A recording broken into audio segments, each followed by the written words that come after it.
vai separar, né? É, vou ter que me separar, dá um jeito. É bom que ela vai à caça comigo. Não, não faça isso. Eu ainda não acredito que o Roberto tenha feito isso. Conversa com ele. Você tem certeza que não era a Cidinha? Tem, não, a Cidinha, ele vai. A Cidinha é uma idiota. Você acha que A Cidinha não tem certeza, é um homem. Ele era desconfiado que a Cidinha era mulher. Ele também é inocente. Roberto é um inocente. Ele acha mesmo que a Cidinha era uma mulher.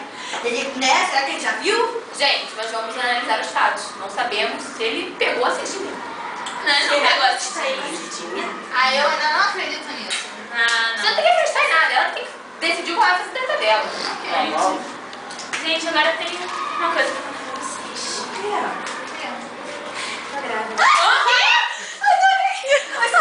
Essa menina. A depressão Controla. Controlei. Quem tem que decidir? Ai, ligaram o bagulho. Cala a boca, João. Pô, qual é, cara? Não tá Quem vai gravando. decidir? Tem que ser feito. É ela.